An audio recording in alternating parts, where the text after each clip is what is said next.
లోకజనులైన వారులారా, ఈ రాత్రి కాలమున మీ అందరికీ నా శుభవచనములు, నా శుభాశీస్సులు. దేవుడు మిమ్మలను, మీ కుటుంబ సభ్యులను ఆశీర్వదించాలని నిండు మనసుతో నేను కోరుకుంటూ ఉన్నాను. లోకజనులైన వారులారా, ఈ లోకాన్ని సృష్టించిన దేవుడు ఒక్కడే. ఈ లోకంలో జీవిస్తున్న సర్వమానవాళి కూడా ఆ దేవుని ప్రజలే. అవును, ఈ లోకాన్ని సృష్టించింది ఒకే ఒక్క సృష్టికర్త. ఆ సృష్టికర్త తన కోసమని, తన ఆనందం కోసమని ఈ భూలోకంలో జీవిస్తున్న సర్వమానవాళిని సృష్టించుకున్నాడు. ఈ మానవాళిని కూడా ఎందుకు సృష్టించుకున్నాడు అంటే, తన ఆనందం కోసమే, తన సంతోషం కోసమే సృష్టించుకున్నాడు. తన కోసం లోక మానవాళి అందరూ కూడా జీవించాలని, తన ఆనందంగా జీవించాలి అని. అది ఎలాగూ అంటే, తల్లిదండ్రులైన వాళ్ళు పిల్లలను కనేది తల్లిదండ్రుల ఆనందం కోసమే కంటారు. పిల్లలైన వాళ్ళు తల్లిదండ్రుల కోసమే జీవించాలని తల్లిదండ్రులైన వారు సంతానాన్ని కంటారు. అలాగే సృష్టికర్త అయిన దేవుడు కూడా ఈ భూలోకంలో జీవిస్తున్న సర్వమానవాళిని సృష్టించుకుంది తన కోసం జీవించాలని, తన ఆనందం కోసం జీవించాలని. అదే మూల కారణము, ముఖ్య కారణము, దేవుడు నరులను సృష్టించడానికి కారణము. ఈ భూలోకములోనే కాదు, సృష్టికర్త అయిన దేవుడు తన సర్వ సృష్టిలో ఉండ అన్ని లోకాలలో కూడా తన కోసమే, తన ఆనందం కోసమే సృష్టించుకున్నాడు అన్ని లోకాలను. కొన్ని లోకాలలో తన కోసము, తన ఆనందం కోసము జీవించడం కోసం దేవతలను, దేవుళ్లను సృష్టించుకొని వారికి అద్భుత కార్యాలు చేయు శక్తులను ఇచ్చాడు. అందుకే వాళ్ళు దేవతలుగాను, దేవుళ్ళుగాను పిలువబడుతున్నారు. వారికి కూడా సృష్టికర్త అయిన దేవుడు దేవుడిగా ఉండి వారికి కూడా న్యాయ తీర్పు తీరుస్తూ ఉంటాడు. ఆ దేవుడు ఉన్నవాడు అయిన, అనువాడు అయిన దేవుడు. దేవుడు నాకు చెప్పిన మాట అది, నేను ఉన్నవాడునైనా దేవుడను అని. నాతో మాట్లాడుతుంది ఉన్నవాడు అయిన యెహోవా దేవుడే.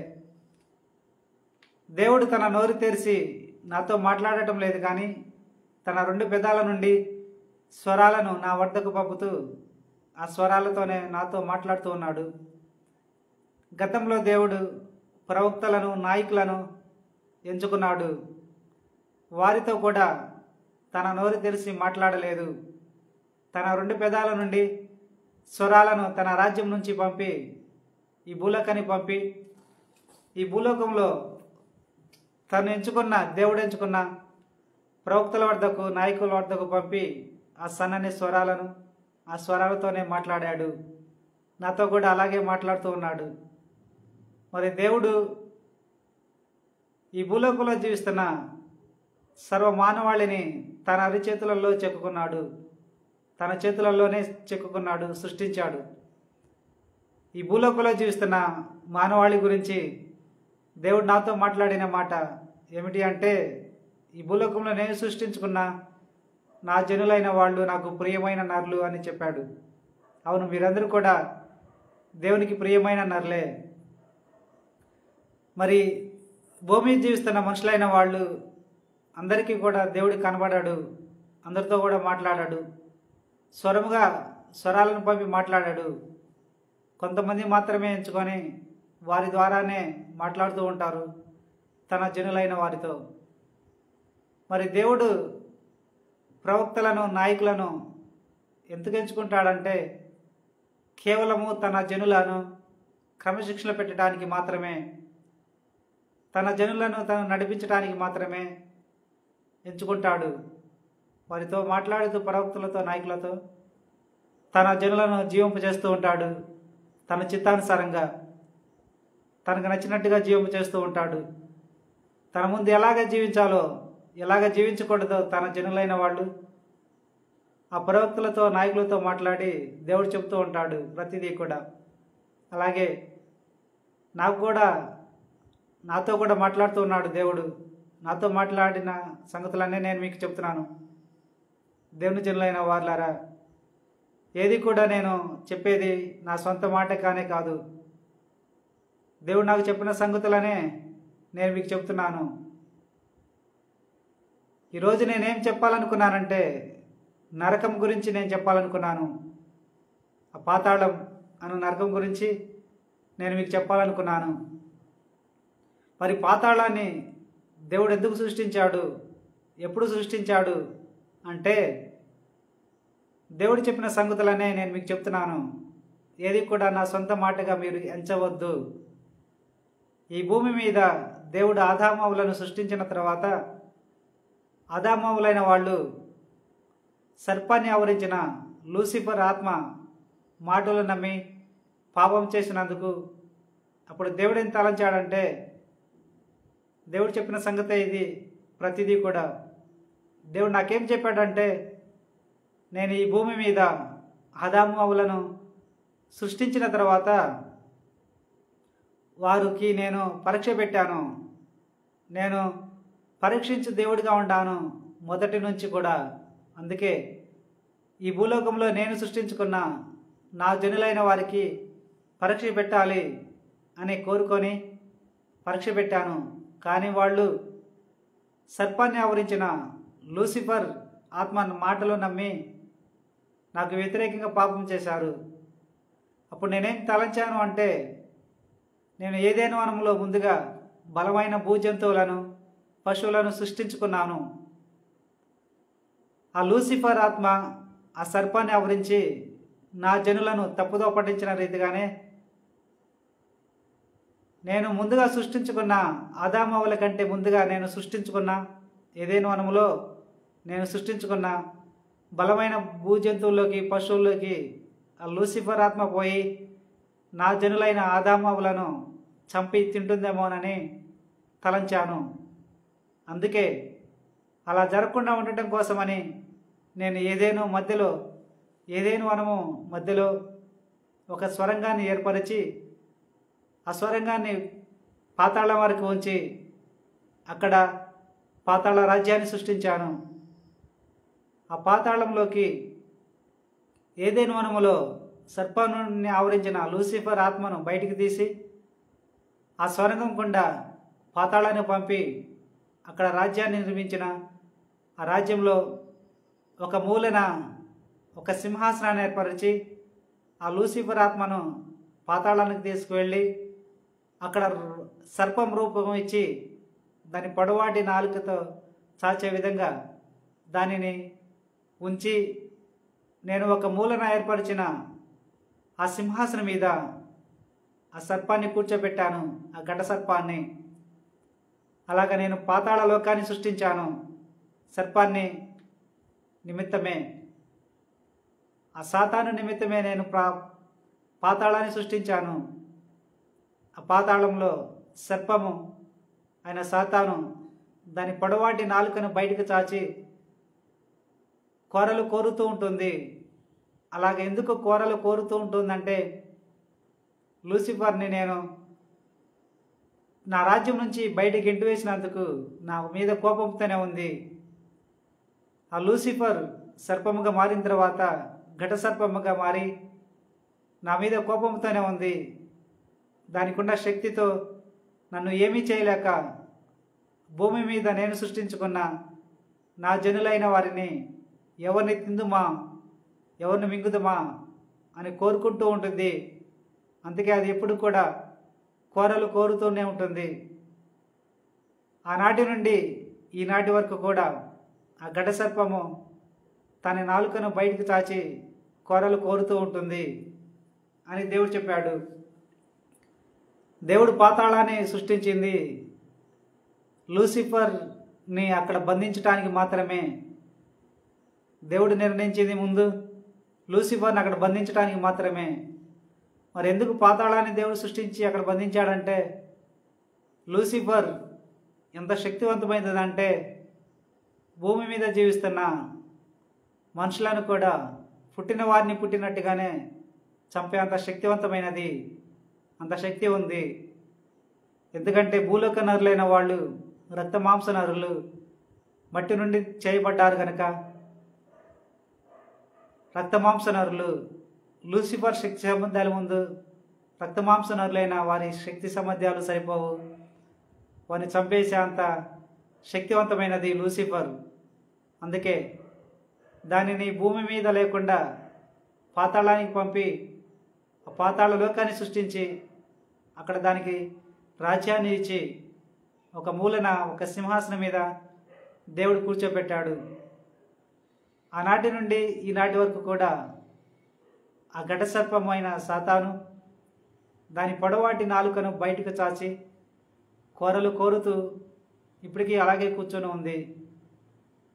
అదెందుకు అలా కోరలు కోరుతూ ఉందంటే దానికొండ శక్తి సామర్థ్యాలతో సర్వశక్తిమంతుడైన ఉన్నవాడు అయిన అనువాడైన దేవుడును ఏమీ చేయలేక దాని శక్తి సామర్థ్యాలు సరిపోక దేవుని శక్తి సామర్థ్యాల ముందు, సర్వశక్తి ముందు, అందుకే దేవుడు సృష్టించుకున్న భూలోక నరులను పాపంలో పడవేస్తూ, దేవునికి వ్యతిరేకంగా పాపంలో పడవేస్తూ దేవుని బాధ పెట్టాలని కోరుకుంది.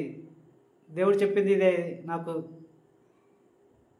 లూసిఫర్ అయిన సాతాను దానికున్న శక్తితో నన్నేమీ చేయలేక భూలోకంలో నేను సృష్టించుకున్న నా జనులను నాకు వ్యతిరేకంగా పాపంలో పడవేస్తూ నన్ను బాధ పెడుతూ ఉంటుంది. అందుకే నా జనులను పాపంలో పడవేస్తూ ఉంటుంది అని దేవుడు చెప్పాడు ఈ మాటని.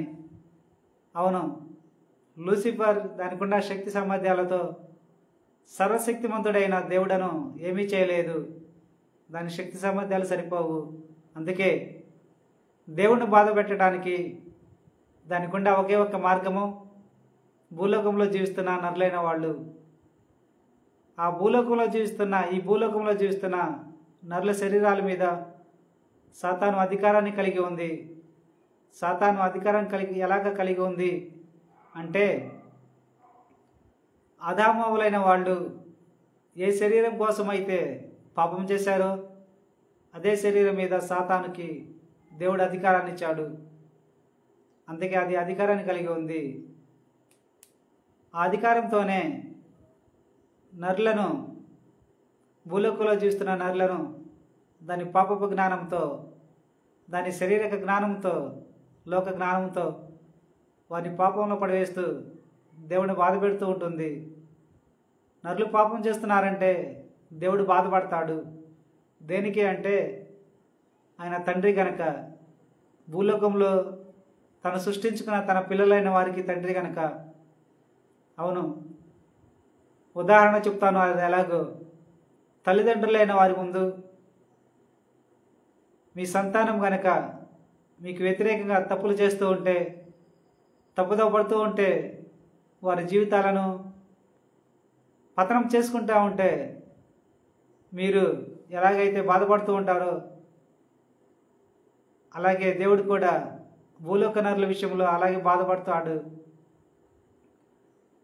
మీ సంతానము మీ కళ్ళ ముందే వారి స్నేహితుల ప్రభావానికి గురయ్యి, వారి ఇరుగు పొరుగు వారి ప్రభావానికి గురయ్యి మీ కళ్ళ ముందే తప్పుతో పడుతూ చేయకూడని పనులు చేస్తూ ఉంటే, మాట్లాడకూడని మాటలు మాట్లాడుతూ ఉంటే మీరు ఎలాగైతే బాధపడుతూ ఉంటారో అలాగే దేవుడు కూడా మీరు పాపాలు చేస్తూ ఉంటే అలాగే బాధపడుతూ ఉంటారు.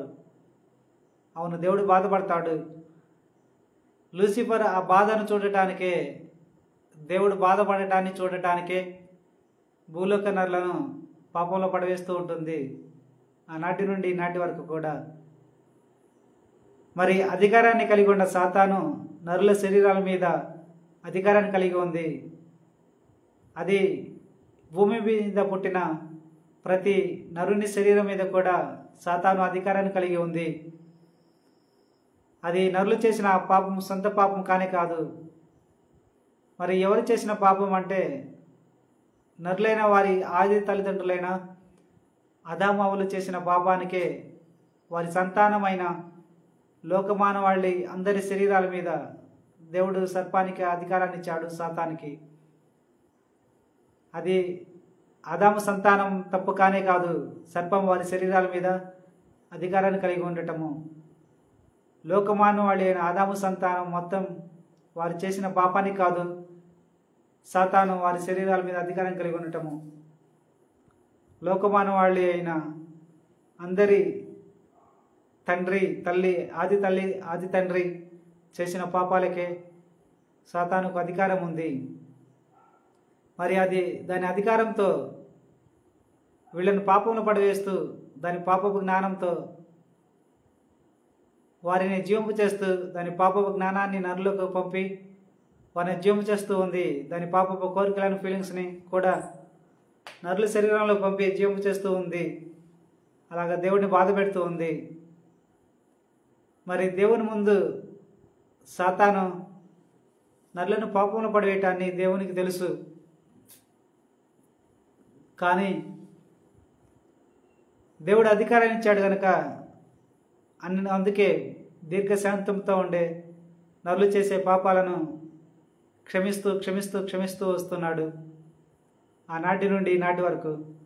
ఎందుకు అలాగా క్షమిస్తూ దీర్ఘశాంతంతో ఉంటాడు దేవుడు అంటే, నరులైన వాళ్ళు ఇకనైనా వారి పాప ఫలితం ఏంటో తెలుసుకుంటారు అని, మారుతారు అని ఎదురు చూస్తూ ఉంటాడు.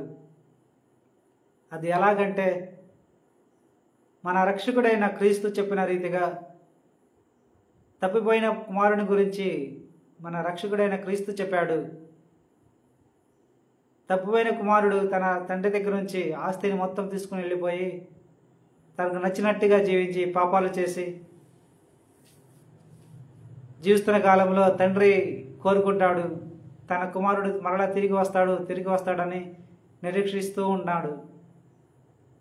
మరలా కుమారుడు తన తప్పును తను తెలుసుకొని తన తండ్రికి వచ్చినప్పుడు, తన తండ్రి దగ్గరికి వచ్చినప్పుడు తండ్రి పరిగెత్తుకుంటూ పోయి తన చిన్న కుమారుడిని కౌగిలించుకొని మెడ మీద ముద్దు పెట్టి తన ఇంట్లో పండగ నచ్చేస్తాడు. అది ఎవరి ప్రేమ అంటే క్రీస్తు చెప్పింది. ఆ కథ నీతి కథ క్రీస్తు సొంతగా చెప్పిన మాటలు కానే కాదు. మరి ఎవరు చెప్పారంటే క్రీస్తుకి తన తండ్రి అయిన దేవుడే క్రీస్తుకు చెప్పాడు. తన ప్రేమ ఎలాగుంటుందో క్రీస్తుకు చెప్పాడు. మన రక్షకుడైన క్రీస్తు తన తండ్రి చెప్పిన సంగతులన్నీ మనకు చెప్పాడు. తన తండ్రి చెప్పిన నీతి కథనే మనకు చెప్పాడు. తన తండ్రి ప్రేమ అలాగుంటుందని దేవుడు తన ప్రియకుమారుడికి చెప్పాడు, నా ప్రేమ ఎలాగుంటుంది నా కుమారుడా అని. దేవుని ప్రియకుమారుడైన క్రీస్తు, మన రక్షకుడైన క్రీస్తు తన తండ్రి చెప్పిన నీతి కథనే మనకు చెప్పాడు. దేవుని ప్రేమ అలాగే ఉంటుంది. అందుకే దేవుడు దీర్ఘశాంతంతోనే ఉంటాడు. మరి నరులైన వాళ్ళు సాతాను యొక్క జ్ఞానముతో, సాతాను యొక్క పాపపు జ్ఞానాన్ని నరులైన వారి తలలోకి సాతాను పంపుతూ ఉంటుంది నిరంతరము కూడా. అవును, దేవుడు నరుల మెదడుకంటూ పాప జ్ఞానాన్ని ఇవ్వలేదు. నరులైన వాళ్ళు వారు పాప జ్ఞానాన్ని సంపాదించుకోలేదు. జస్ట్ వారు జీవిస్తూ ఉంటారు అంతే. పాప జ్ఞానం అనేది వారి సంపాదించుకోలేదు. మరి నరులైన వాళ్ళు వారి తల్లో వినే పాప జ్ఞానం మొత్తం కూడా సాతాను పంపినదే వారి తల్లోకి. ఆ జ్ఞానము, పాప జ్ఞానం మొత్తం కూడా సాతాను దాన్ని తెలియకపోవటం వలన నరులైన వాళ్ళు ఆ జ్ఞానం మొత్తం కూడా తమదే అనుకొని దేవునికి వ్యతిరేకంగా పాపాలు చేస్తూ ఉంటారు. ఇంకా సాతాను ఏం చేసిందంటే దాని పాప జ్ఞానాన్ని వారి తల్లోకి పంపినప్పుడు ఆ పాప జ్ఞానాన్ని నరులైన వాళ్ళు వింటూ ఉంటారు, తలంపులుగాను ఆలోచనలుగాను. ఇంకేం చేసిద్దంటే సాతాను దాని పాపపు కోరికలను ఫీలింగ్స్ని, బానిసాయ కోరికలను ఫీలింగ్స్ని అన్నిటినీ కూడా నరుల శరీరం మీదకి పంపిద్ది. అవన్నీ కూడా నరులవి కానే కాదు. నరుల శరీరాలకు కోరికలు ఫీలింగ్స్ లేవు, అవసరతలు మాత్రమే ఉన్నాయి. ఆకలి, దప్పిక, నిద్ర, కామం అనే అవసరతలు మాత్రమే ఉన్నాయి. వాటన్నిటికీ దేవుడు హద్దునిచ్చాడు. అవన్నీ కూడా వాటి హద్దుల్లో ఉంటాయి. అవన్నీ కోరికలు కానే కాదు. బానిసాయి కోరికలకు అసలే కాదు. మరి ఆ కోరికలు, పాప కోరికలు ఫీలింగ్స్ కలుగుతున్నాయంటే నరులకు అది సాతాను నుండి వచ్చే కోరికలే అని ఫీలింగ్స్ అని మీరు తెలుసుకోండి. సాతాను అలాగా నరులైన వారిని పాపంలో పడవేస్తూ దేవునికి వ్యతిరేకంగా దేవుడిని బాధ పెడుతూ ఉంటుంది. మరి సాతాను తప్పుదో పట్టిస్తూ ఉంటే, పాపంలో పడవేస్తూ ఉంటే నరులను, మరి ఎందుకు దేవుడు నరులైన వారిని మాత్రమే నరకానికి పంపుతున్నాడు అంటే, దేవుడు ఈ భూలోకంలో సృష్టించి నరులను సృష్టించి వారి మాత్రమే జీవించడానికి అవకాశాన్ని ఇచ్చాడు. ఈ భూలోకాన్ని వారికి అప్పగించాడు. ఈ భూలోకాన్ని ఏలుకుంటూ జీవించమని నరులకు మాత్రమే దేవుడిగా ఉన్నాడు. అందుకే సాతాను తెలివితేటలతో, సాతాను మనస్తత్వంతో, సాతాను కోరికలతో, ఫీలింగ్స్తో పాపం చేసినా కూడా నరులు అది వారి సొంత తప్పుగానే దేవుని ముందు కనబడుతుంది. సాతాను ప్రభావానికి గురై చేసినా కూడా అది నరులు పాపముగానే దేవుని ముందు కనబడుతుంది. అందుకే నరులైన వారిని దేవుడు కొందరిని, ఎక్కువ పాపం చేసిన వారిని నరకానికి పంపుతూ ఉంటాడు. దేవుడు పాతాళానికి పంపుతూ ఉంటాడు. మరి నరులైన వాళ్ళు జీవాత్మగా ఉన్నారు కనుక వారినే దేవుడు ఎందుకు నరకానికి పంపుతాడు అంటే, పాతాళానికి పంపుతాడంటే, దేవుడు నరులను రక్తమాంస నరులుగా సృష్టించిన తర్వాత వారిలోకి జీవాత్మను ఊదాడు. నరులు జీవాత్మగా చేశాడు ఆదాముని. అందుకే ఆదాము జీవాత్మైన నరుడిగా తాను గుర్తించుకొని దేవుని చిత్తానుసారంగా దేవుని కోసం జీవించాలి. కానీ ఆదాము అలాగా చేయలేదు. తన కంటికి కనబడే శరీరం కోసమే, శరీర కౌశలాల కోసమే, శరీర జీవితం కోసమే జీవించి పాపం చేశాడు. వారి సంతానమైన లోకమానవాళి అందరూ కూడా కంటికి కనపడే శరీరం కోసమే జీవిస్తూ ఉంటారు. జీవాత్మగా ఉండే వారిని మరిచిపోతూ ఉంటారు. వాళ్ళు ఏమనుకుంటారంటే, మేము రక్తమాంసనలుగానే జీవిస్తున్నాము, మేము రక్తమాంసనలుగానే పాపం చేస్తున్నాము అని వారు అనుకుంటారు. కానీ దేవుని ముందు ఎలాగ కనబడుతుంది వాళ్ళ జీవితం అంటే, జీవాత్మైన నరులే వాళ్ళ రక్తమాంస శరీరాన్ని వాడుకుంటూ తన ముందు పాపం చేస్తున్నారనే కనబడుతుంది. అవును, దేవుడు జీవితాన్ని ఇచ్చింది జీవాత్మైన నరులకు మాత్రమే జీవితాన్ని ఇచ్చాడు. రక్తమాంస శరీరానికి జీవితాన్ని ఇవ్వలేదు. రక్తమాంస శరీరానికి జీవితాన్ని ఇవ్వలేదు కనుక జీవాత్మైన నరులే వాళ్ళ శరీరాన్ని వాడుకుంటూ తన చిత్తానుసారంగా, తనకిష్టమైన రీతిగా, తన ఆనందం కోసం జీవించాలని దేవుడు నిర్ణయించాడు. మరి ఆదాము నుంచి ఇప్పటి వరకు వచ్చిన మానవాళిలో ఎక్కువ శాతం మంది కంటికి కనబడే శరీరం కోసమే జీవిస్తూ పాపాలు చేసి చనిపోయారు. వారు శారీరకంగా పాపాలు చేసిన, శరీరం కోసం పాపాలు చేసినా కూడా దేవుని ముందు ఎలా కానొచ్చిందంటే, జీవాత్మైన నరులే వాళ్ళ శరీరాలను వాడుకుంటూ పాపం చేసినట్టుగానే కనబడింది. అందుకే రక్తమాంస నరులను దేవుడు నరకానికి పంపలేదు, పాతాళానికి. జీవాత్మైన నరులనే పాతాళాన్ని పంపి అక్కడ శిక్షిస్తూ ఉంటున్నాడు ఆనాటి నుండి ఈనాటి వరకు. మరి పాతాళం ఎలాగుంటుందంటే, ఎక్కడ ఉందంటే పాతాళం, ఈ భూమికి అనేక పొరలు ఉన్నాయి, చాలా పొరలు ఉన్నాయి. ఒక 50 పొరల తర్వాత పాతాళం ఉంది. ఆ పాతాళ సామ్రాజ్యాన్ని దేవుడు సృష్టించాడు.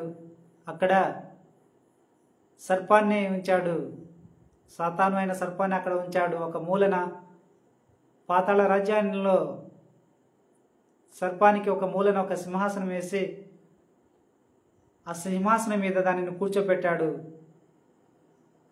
మరి దాని ముందు ఎలాగ ఉంటుందంటే, ఆ సాతాను ముందు, సర్పం ముందు పాపాలు చేసిన నరులైన వాళ్ళు ఆత్మలను జీవాత్మలైన వారిని దేవుడు అక్కడ పాతాళాన్ని పంపి అక్కడ ఉంచుతూ ఉంటాడు. మరి పాతాళం ఎలాగుంటుందంటే, పాతాళంలో చతురస్రాకార బాక్సు లాంటి స్థలాలు ఉంటాయి. ఆ స్థలాల చుట్టూ కూడా అగ్ని మండుతూ ఉంటుంది. 4 పక్కల నిరంతరం కూడా అగ్ని మండుతూ ఉంటుంది 4 పక్కల. ఆ మధ్యలో పాపులైన వారి జీవాత్మైన నరులను అక్కడ ఉంచి ఆ 4 పక్కల ఒక్కొక్క దూత, సాతాను యొక్క అనుచరులైన దూతలు దుష్టశక్తులుగా మారి 4 పక్కల నుంచొని ఆ నరులను ఒకళ్ళు శూలాలతో పొడుస్తూ ఉంటారు, ఒకళ్ళు రంపాలతో కోస్తూ ఉంటారు, ఒకళ్ళు కఠినమైన గదలతో, ముళ్ళు ఉండ గదలతో కొడుతూ ఉంటారు, మరొకరు కొరడా దెబ్బలు కొడుతూ ఉంటారు. ఆ దీర్ఘ చతురస్రాకార బాక్సులు లాంటి స్థలాల్లో ఆ 4 వైపులా అగ్ని మండుతూ ఉంటుంది. ఒక్కొక్క లూసిఫర్ అనుచరులు ఒక్కొక్క పక్క నుంచొని ఆ మధ్యలో ఉన్న నరులను శిక్షిస్తూ ఉంటారు. జీవాత్మైన నరులకు దేవుడు అక్కడ నరకాన్ని పాతాళాన్ని పంపిన తర్వాత వారికి శరీర రూపాన్ని ఇస్తాడు. భూమి మీద రక్తమాంస నరులుగా వాళ్ళు ఏ శరీరాన్ని అయితే కలిగి ఉన్నారో అదే రూపంతో మహిమ శరీరాన్ని ఇస్తాడు దేవుడు. జీవాత్మైన నరులకు మహిమ శరీరాన్ని ఇచ్చి దానికి ఫీలింగ్స్ని ఇస్తాడు. బాధలు కలిగే ఫీలింగ్స్ని ఇస్తాడు. అందుకే జీవాత్మైన నరులు పాతాళంలో లూసిఫర్ అనుచరులైన వాళ్ళు శిక్షించే శిక్షలను పొందుకుంటూ పళ్ళు కొరుక్కుంటూ కేకలు పెడుతూ ఉంటారు. ఆయా శిక్షలను భరాయించలేక ఇలా నిరంతరం జరుగుతుంది పాతాళంలో. 50 పరుల తర్వాత పాతాళం ఉంది. ఇది నిజం. ఈ భూమి మొత్తం కూడా పొరలతోనే తయారు చేశాడు దేవుడు. లేయర్స్, ఆ పొరలు ఒక్కొక్క పొర ఒక్కొక్క విధంగా ఉంటుంది. కొన్ని పొరలలో మనం ఎలాగైతే భూమి మీద జీవిస్తూ ఉన్నామో, కొన్ని పొరల తర్వాత కుక్కమూతి నరులు కూడా ఉన్నారు, వాళ్ళు కూడా జీవిస్తూ ఉన్నారు. ఇది నిజం. కొన్ని పొరలలో నదులు ఉన్నాయి, భూమి కింద ఉన్న కొన్ని పొరలలో నదులు ఉన్నాయి, సముద్రాల్లాగా పారుతూ ఉంటాయి అవి. అట్లా పొరలుగా ఉంటుంది భూమి లోపల, మొత్తం అగ్నితో వేడిగా ఉంటుంది. అలాగా 50 పొరల తర్వాత పాతాళాన్ని సృష్టించాడు దేవుడు. మరి పాతాళంలో ఇలాంటి శిక్షలే కాకుండా ఇంకా భయంకరమైన శిక్షలు కూడా ఉన్నాయి.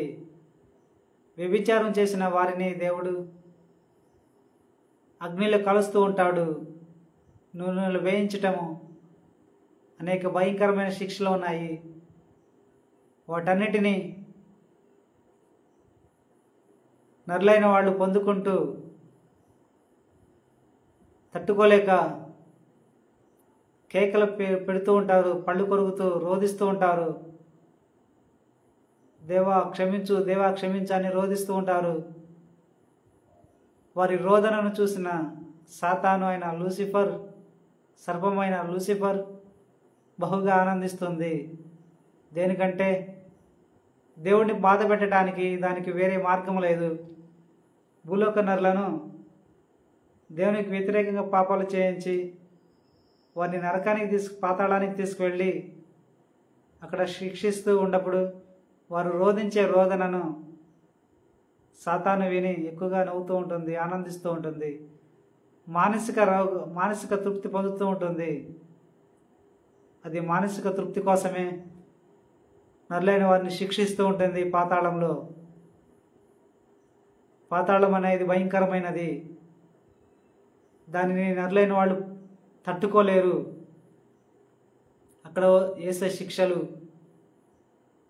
పాతాళంలో లూసిఫర్తో పాటు దేవుని రాజ్యం నుంచి గెంటివేయబడ్డ లూసిఫర్ అనుచరులైన వాళ్ళు కూడా, దుష్టశక్తులుగా మారిన దూతలు కూడా అక్కడే ఉన్నాయి. కొందరు వాళ్ళు భూమి మీద పాపాలు చేసిన నరులను పాతాళానికి తీసుకువెళ్ళి అక్కడ శిక్షిస్తూ ఉంటారు. తన నాయకురాలైన లూసిఫర్కు ఆ పాపాలు చేసిన నరుల గురించి చెబుతూ వాళ్ళు ఎందుకు నరకానికి వచ్చారో, వాళ్ళని ఎలాగ తీసుకొచ్చామో పాతాళానికి అని లెక్కలు చెబుతూ ఉంటారు లూసిఫర్ అనుచరులైన దూతలు పాతాళంలో. ఈ నరులైన వాళ్ళు ఇలా పాపాలు చేశారు, ఇలా పాపాలను పడవేశాము అని తీసుకువచ్చి పాతాళాన్ని తీసుకెళ్ళి లూసిఫర్కి లెక్కలు చెప్పి వారిని శిక్షిస్తూ ఉంటారు. మరలా లూసిఫర్ అనుచరులైన దూతలు భూమి మీదకు వచ్చి కొందరు భూమి మీద జీవిస్తున్న నరులను పాపంలో పడవేస్తూ ఉంటారు. ఇలా నిరంతరం జరుగుతూనే ఉంటుంది. ఇలా ఎంతవరకు జరిగిద్దంటే లోకం అంత వరకు కూడా జరుగుతూనే ఉంటుంది. మరి మీరు అనుకోవచ్చు, సాతాను యొక్క తెలివితేటలతో, సాతాను యొక్క పాప జ్ఞానంతోనే కదా నరులైన వాళ్ళు పాపం చేస్తుంది, సాతాను యొక్క కోరికలతో ఫీలిస్తేనే కదా నరులైన వాళ్ళు పాపం చేస్తుంది. మరి దేవుడు ఎందుకు క్షమించటం లేదు, పాతాళానికి ఎందుకు పంపుతున్నాడు అని మీకు డౌట్ రావచ్చు. మీరు అనుకుంటారు. అలాంటి వారితో ఇప్పుడు నేను మాట్లాడుతున్నాను. అవును, దేవుని ప్రేమ స్వరూపియే. దేవుడు భూలోక నరులను తనకు ప్రియమైన పిల్లలుగా సృష్టించుకున్నాడు. తన అరిచేతులలో తన చిత్తానుసారంగా జీవించడానికి, తనకిష్టమైన రీతిగా జీవించడానికి, తన కోసం జీవించడానికి. కానీ సాతాను ఆదామవ్వల నిమిత్తము వారి సంతానమైన లోకమాన వాళ్ళందరి శరీరాల మీద అధికారాన్ని కలిగి ఉండి వారిని పాపంలో పడవేస్తూ ఉంది. అది పాపంలో పడవేసినా కూడా పాపం చేస్తుంది మాత్రము నరులే గనక, నరులకు మాత్రమే దేవుడి భూమి మీద అధికారాన్ని ఇచ్చాడు, నరులకు మాత్రమే జీవితాన్ని ఇచ్చాడు. అందుకే నరులైన వాళ్ళు సాతాను తెలివితేటలతో, సాతాను కోరికలతో, ఫీలింగ్స్తో పాపం చేసినా కూడా అది నరులు పాపంగానే దేవుని ముందు కనబడుతుంది. అప్పుడు దేవుడు ఏం చేశాడంటే, తన నరులైన వాళ్ళు పాతాళంలో శిక్షలు పొందుకుంటూ ఏడుస్తున్నారని చూసి జాలిపడి నరులైన వాళ్ళు పాపాలు చేయకుండా కాపాడుకోవాలని మొదటి నుంచి కూడా ప్రవక్తలను, నాయకులను పంపుతూ తన ముందు ఎలాగ జీవించాలో, ఎలాగ జీవించకూడదో నేర్పుతూ వచ్చాడు. వారికి బోధిస్తూ వచ్చాడు బోధకుడిగా దేవుడు. దేవుని చిత్తానుసారంగా, దేవుని బోధనానుసారంగా జీవించిన వారిని పాతాళాన్ని పంపటం లేదు. తన ప్రవక్తల ద్వారా, నాయకుల ద్వారా మాట్లాడిన మాటలను ఏ జనులైతే అతిక్రమిస్తారో వారిని మాత్రమే పాతాళాన్ని పంపి అక్కడ వారు తట్టుకోలేని శిక్షలను, శాపాలను ఇస్తూ ఉన్నాడు. ఇది నిజం. పాతాళం భయంకరం అనేది నరులు భరాయించలేరు. అందుకే వాళ్ళు పళ్ళు కొరుకుతూ ఉంటారు, ఎప్పుడు ఏడుస్తూ ఉంటారు, గట్టిగా కేకలు పెడుతూ. ఇదే జరుగుతుంది. దేవుని జనులైన వాళ్ళారా, ఇప్పుడు నేను మీకు చెప్తున్నాను, సాతాను మీ అందరి శరీరాల మీద అధికారం కలిగి ఉంటామో అది మీ సొంత తప్పు కానే కాదు, మీరు చేసిన పాపానికి అంతకంటే కాదు. మీ ఆది తల్లిదండ్రులైన వాళ్ళు చేసిన పాప ఫలితానికే, వాళ్ళ శరీరం కోసం చేసిన పాప ఫలితాన్నే దేవుడు మీ శరీరాల మీద సాతానుకు అధికారాన్ని ఇచ్చాడు. వారు చేసిన పాప ఫలితము మీ శరీరాల మీద సాతాను అధికారాన్ని కలిగి ఉండటమే. అది మీ సొంత తప్పు కానే కాదు, మీ సొంత పాపం కానే కాదు. సాతాను అధికారం కలిగి ఉండటము అది మీ ఆది తల్లిదండ్రులు చేసిన పాపానికే. మరి దేవుడు ప్రేమ స్వరూపిగా ఉన్నాడు కనుక దేవుడు నరకంలో నరులైన వాళ్ళు పొందుకునే శిక్షలను చూసి బాధపడి, జాలిపడి ఇక నరులైన వారిని నరకానికి పంపకూడదు అని కోరుకున్నాడు. అవును, ఈ మాటలు అన్నీ కూడా దేవుడు నాకు చెప్పిన సంగతులనే నేను మీకు చెప్తున్నాను. పంపాలని కోరుకొని తన ప్రియకుమారుడైన క్రీస్తుని మన రక్షకుడిగా పంపాడు. భూలోక నరులైన అందరి రక్షకుడిగా పంపాడు. తన ప్రియకుమారుడి మరణం ద్వారానే వారందరినీ రక్షిస్తూ ఉన్నాడు, పాతాళం నుండి, పాతాళాన్ని పంపకుండా. కనుక లోకజనులైన వాళ్ళరా, మీ శరీరాల మీద మీ ఆది తల్లిదండ్రుల నిమిత్తము సాతాను అధికారం కలిగి ఉంది కనుక మీరు మీ తల్లో వినే పాపపు జ్ఞానం మొత్తం కూడా సాతానుదే. అది మీ సొంత మెదడు నుంచి వచ్చేది కాదు. మీ శరీరంలో గుర్తిస్తున్న పాపపు కోరికల ఫీలింగ్స్ అన్నీ కూడా సాతానువే. వాటి అనుసారంగా మీరు జీవించమాకండి, పాపాలు చేయమాకండి. మీరు గనక పాపాలు చేస్తే మీ పూర్వీకులైన వారి వాళ్ళే పాతాళాన్ని పంపుతాడు దేవుడు. అక్కడ తట్టుకోలేని శిక్షలు పొందుకుంటారు మీరు. దేవుడి సంగతులన్నీ నాకెందుకు చెప్పాడంటే మిమ్మల్ని పాతాళం నుండి రక్షించాలని. మీరు తట్టుకోలేరని ఆ బాధలను, శిక్షలను. మిమ్మల్ని అతిగా ప్రేమించే మీ మీద ప్రేమతోనే, మీ తండ్రిగానే నాకు చెప్పిన సంగతులనే నేను మీకు చెప్తున్నాను. అది దేవుని గొప్పతనం. ఏది కూడా నా సొంత మాట కానే కాదు. మీరు నాతో మాట్లాడాలనుకుంటే నా నెంబర్ ఇస్తున్నాను. ఆ నెంబర్ తెలుసుతో నాకు ఫోన్ చేసి నాతో మాట్లాడవచ్చు. మరికొన్ని విషయాలు చెప్తాను మీకు. దేవుడు మిమ్మలను, మీ కుటుంబ సభ్యులను ఆశీర్వదించాలని నిండు మనసుతో కోరుకుంటూ ఇంతటితో ముగిస్తున్నాను. Amen, amen, amen.